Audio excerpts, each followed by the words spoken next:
Welcome to my channel. అందరూ ఎలా ఉన్నారండి? ప్రతి ఒక్కరికి ఎంతగానో ఉపయోగపడే మన ఇంట్లోన కిచెన్లోన చేసుకునే పనులను సింపుల్గా చేసుకొని మన టైంతో పాటు మనీని సేవ్ చేసుకొని మనకు పనికిరావని పడేసే వస్తువులను ఎలా యూజ్ చేసుకోవడానికి చాలా మంచి కొత్త యూజ్ఫుల్ టిప్స్ని అయితే ఈ వీడియో షేర్ చేయబోతున్నాను.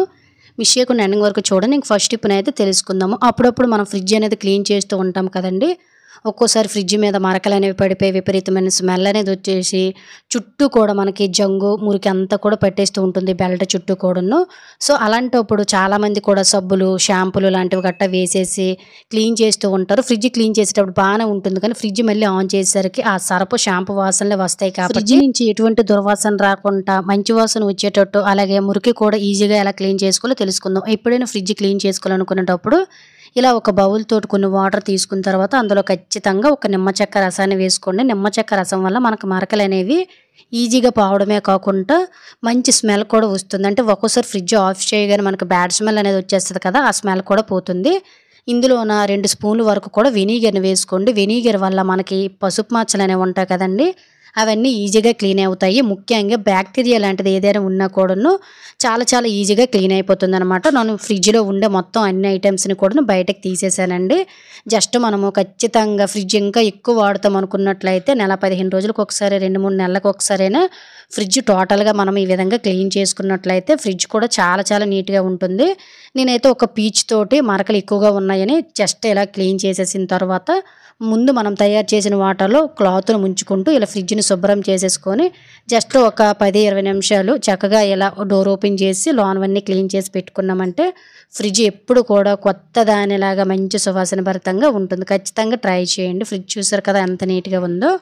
ఇంకా సెకండ్ టిప్ని అయితే తెలుసుకుందాం. ఈ సీజన్లో మనకి ఎక్కువగా కరెంట్ అనేది పోతూ ఉంటుంది కదండి. కరెంట్ లేనప్పుడు చీకట్లోన టార్చ్ లైట్ కానీ క్యాండిల్స్ లాంటివి గట్టా అందుబాటులో లేనప్పుడు సింపుల్గా ఇలా మనకి ఎన్ని గంటలైనా కూడాను దీపం వెలిగించుకోవడానికి ఒక మంచి ట్రిక్ని అయితే తెలుసుకుందాం. దీనికోసం ఏదైనా ఒక గ్లాస్ ఇటువంటిది తీసుకొని ఇందులోనే కొంచెం ఒక 2 పిడికిళ్ళ వరకు కూడా రైస్ని వేసుకొని ఆ తర్వాత మనకి ఇయర్ క్లీన్ చేసుకునే బౌల్ అనేది ఉంటుంది కదండి, దూది పొలలు అంటారు.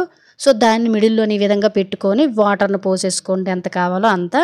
ఆ తర్వాత పైనుంచి 1-2 స్పూన్ల వరకు కూడాను ఏదో ఒక కోకోనట్ ఆయిల్ కానీ దీపారాధన అయినా మీ ఇష్టమే ఏదైనా ఇలా వేసుకొని దీన్ని వెలిగించారనుకోండి. సో మనకి ఇక్కడ ఎంతసేపు అయినా కూడాను తక్కువ ఆయిల్ తోటి ఎటువంటి టార్చ్ లైట్ కానీ క్యాండిల్స్ కానీ లేనటప్పుడు సింపుల్గా ఇలా దీపం వెలిగించుకోవచ్చు. చూడడానికి కూడా చాలా అందంగా నిండుగా ఉంటుంది.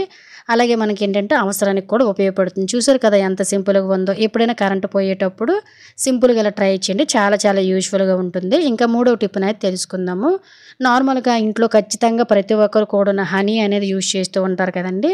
హనీ అనేది మనకి ఎక్కువ స్వీట్ ఉంటుంది. అలాగే క్యాప్ అనేది ఓపెన్ చేసేటప్పుడు చుట్టూ కూడా ఎంతో కొంత ఉండిపోయేటప్పుడు మనకి ముఖ్యంగా ఫేస్ చేసే ప్రాబ్లం ఏంటంటే చీమలు అనేవి పట్టేస్తూ ఉంటాయి.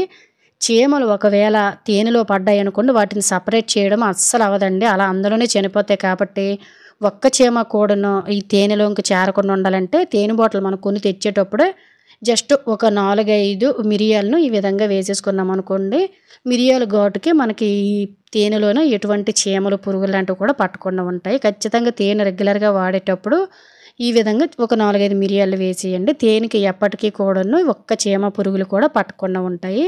యూజ్ అవుతుందంటే ట్రై చేయండి. ఇంకా 4వ టిప్ని అయితే తెలుసుకుందాము. ఈ టిప్ కూడా మనకి ఇంట్లో చాలా బాగా యూజ్ అవుతుంది. రెగ్యులర్గా మనము టీవీ చూసేటప్పుడు టీవీ మీద మరకల్లాగా ఉండే చాలా చిరాకు కూడా వచ్చేస్తుంది. ముఖ్యంగా ఇంట్లో చిన్నపిల్లలు ఉన్నారనుకోండి, ఇలా చేతులతోటి తినే ఫుడ్ ఐటమ్స్ అన్ని అంటించేసి చాలా అసహ్యంగా కనిపిస్తూ ఉంటాయి కదా.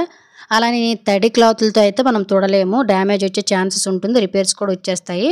సింపుల్గా ఎలా క్లీన్ చేసుకోవాలనేది తెలుసుకుందాం. ఎప్పుడైనా ఇటువంటి స్క్రీన్స్ మీద అంటే టీవీ స్క్రీన్స్ మీద ఎక్కువగా మరకలు పడేటప్పుడు కొంచెము వ్యాజిలైన్ కానీ మాయిశ్చరైజేషన్ క్రీమ్ని కానీ అప్లై చేసుకోండి. మురికి అనేది అంటే మచ్చల్లో ఉంటాయి కదా, అక్కడ కొంచెం ఎక్కువ అప్లై చేసుకొని గట్టిగా కొంచెము టీవీని పట్టుకొని నొక్కు పెట్టి తుడిచేయండి. చూసారు కదా ముందైతే మనకి ఎంత మురికి అనేది వచ్చేసిందో. ఆ తర్వాత సింపుల్గా ఈ జిడ్డు లాంటిది కూడా ఏది లేకుండా టీవీ మంచి షైనింగ్ పట్టుకునేటప్పుడు కూడా స్మూత్గా ఉండాలంటే ఇలా ఒక క్లాత్ పై కానీ టిష్యూ పేపర్ని కానీ కొంచెం మనం ఫేస్కి రాసుకొని ఏదైనా పౌడర్ని ఇలా వేసేసుకొని మళ్ళీ ఒకసారి 2-3 సార్లు కొంచెం గట్టిగా నొక్కు పెట్టి తుడిచేశారు అనుకోండి, టీవీ స్క్రీన్ అనేది చాలా నీట్గా ఉంటుంది. అలా అని మనం తడి క్లాత్లతో అయితే అస్సలు తొడకూడదండి. టీవీ స్క్రీన్స్ కానీ ఈవెన్ స్క్రీన్స్ క్లీన్ చేసేటప్పుడు సింపుల్‌గా ఇలా చిన్న ట్రిక్‌ని అయితే ట్రై చేయండి. చాలా సింపుల్‌గా ఉంటుంది. ఇంకా ఐదవ టిప్‌ని అయితే తెలుసుకుందాము. పిల్లలు ఉండే ప్రతి ఒక్క పేరెంట్స్‌కి కూడా టిప్ చాలా బాగా యూజ్ అవుతుందండి. పిల్లలకి స్కూల్స్ అయితే స్టార్ట్ అయిపోయి మార్నింగ్ నుంచి ఈవినింగ్ వరకు స్కూల్లోనే ఉంటారు కాబట్టి వాళ్ళకి అవసరమైనప్పుడు ఇలా పెన్సిల్స్ అనేవి చెక్కుతూ ఉంటారు కదా! వాటిల్ని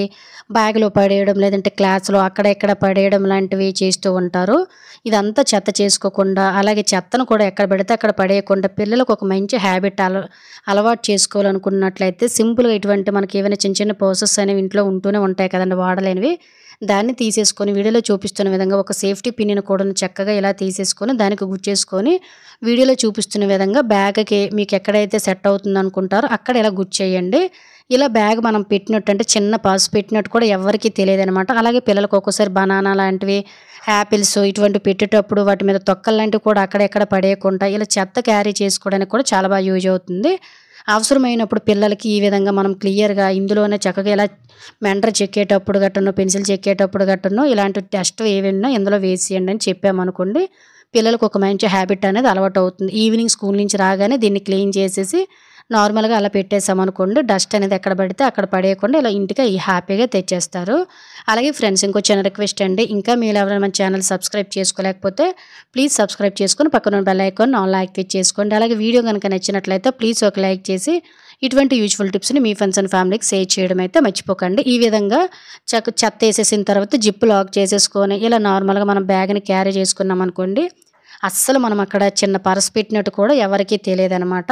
అలాగే డబ్బులను కూడాను మనం చక్కగా దాచుకోవడానికి కూడా చాలా బాగా యూజ్ అవుతుంది. పిల్లలకి ఖచ్చితంగా ఇది అలవాటు చేయడం అయితే మర్చిపోకండి. ఇంకా ఆరో టిప్‌నైతే తెలుసుకుందాం. ఈ టిప్ కూడా ప్రతి ఒక్క ఆడవారికి చాలా బాగా యూజ్ అవుతుందండి.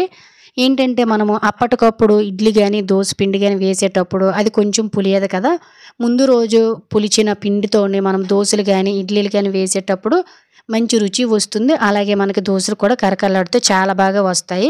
అలా కాకుండా అప్పటికప్పుడు మనం మిక్సీలో వేసిన పిండితో అయినా కూడా దోసలైనా, ఇడ్లీలైనా స్మూత్‌గా దోసలు కూడా కరకరలాడుతూ చక్కగా రావాలంటే సింపుల్‌గా చిన్న ట్రిక్‌ని ట్రై చేయండి. నేను కూడా ఏంటంటే దోస తినాలనిపించిందని ఒక 2 గంటలు, 3 గంటల ముందైతే ఈ పిండి అనేది నానబెట్టి రుబ్బేసానండి. కానీ మనం అప్పటికప్పుడు రుబ్బిన పిండి అనేది అంత టేస్ట్ ఉండదు కాబట్టి సింపుల్‌గా నేను ఎప్పుడు కూడా ఈ టిప్‌ని ఇంట్లో ఫాలో అవుతూ ఉంటాను.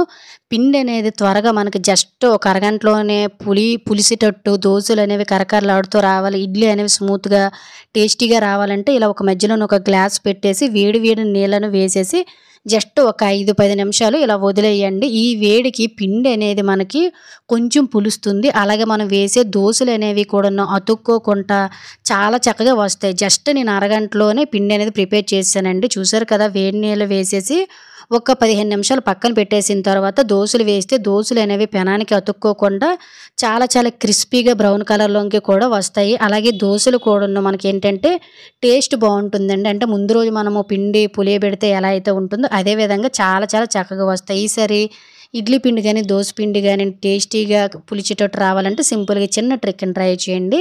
ఇంకేడో టిప్‌నైతే తెలుసుకుందాం. పిల్లలకైతే స్కూల్స్ అయితే స్టార్ట్ అయిపోయి మనం ఈ వాటర్ బాటిల్స్ అనేవి పెట్టేటప్పుడు అలాగే రెగ్యులర్‌గా మనం వాటర్ బాటిల్సే ఎక్కువగా ఇంట్లో వాడుతూ ఉంటాం కాబట్టి కొంతమంది అంటూ ఉంటారు వాటర్ బాటిల్ అనేది విపరీతమైన స్మెల్ అనేది వచ్చేస్తూ ఉంటుందని. ఎందువల్లంటే మనకి లోన అనేది ప్రాపర్‌గా క్లీన్ చేయకపోవడం వల్ల ఎయిర్ అనేది వెళ్ళక లోన వైపు మనకి జంగు అనేది ఫార్మ్ అవుతుందండి పల్చగా. సో ఇది పోవడం కోసం కొంతమంది ఏంటంటే షాంపూలు, సర్ఫులు వేస్తారు. సో అవి అందులో కెమికల్స్ ఉంటాయి కాబట్టి దానివల్ల పోగా అదే స్మెల్ అనేది వస్తూ ఉంటుంది ఎంత క్లీన్ చేసినా.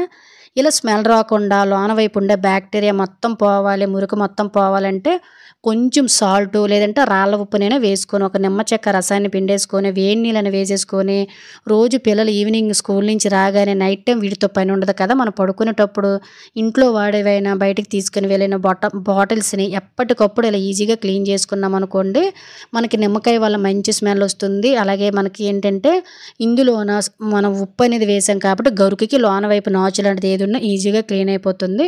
అలాగే బయట కూడా మీకు కావాలంటే సబ్బుతో ఈజీగా క్యాప్‌తో పాటు శుభ్రంగా క్లీన్ చేసేసుకొని ఇలా ఖచ్చితంగా రోజు ఎప్పటికప్పుడు క్లీన్ చేసేసుకొని వాటర్ అనేది పూర్తిగా డ్రై అయినంత వరకు ఇలా ఏవైనా స్టిక్స్ ఉన్నాయనుకోండి చక్కగా ఈ స్టిక్స్‌కి గాని, గరిటెలకు గాని వీడియోలో చూపిస్తున్న విధంగా ఇలా బాటిల్లో పెట్టేసామనుకోండి చక్కగా ఎయిర్ అనేది వెళ్తుంది. మార్నింగ్ లేచేసరికి బాటిల్స్ అనేవి పూర్తిగా లోన ఆరిపోతాయండి. ఈ విధంగా బాటిల్స్ ఎప్పటికప్పుడు నీట్‌గా ఉంటాయి కాబట్టి ఎటువంటి హెల్త్ ప్రాబ్లమ్స్ రావు. ముఖ్యంగా బాటిల్ ఓపెన్ చేసేసరికి కంపు వాసన సమస్య అనేది ఉండదు. ఖచ్చితంగా ట్రై చేయండి. చిన్న పిల్లలకి ఈ టిప్ అనేది చాలా బాగా యూజ్ అవుతుంది. సో, ఇది ఫ్రెండ్స్ ఈరోజు వీడియోలో అయితే టిప్స్ అన్నీ మీకు యూజ్ అయ్యాయని అనుకుంటున్నాను. టిప్స్ గనుక యూజ్ అయినట్లయితే please like, share, subscribe my channel. Thank you for watching. By by.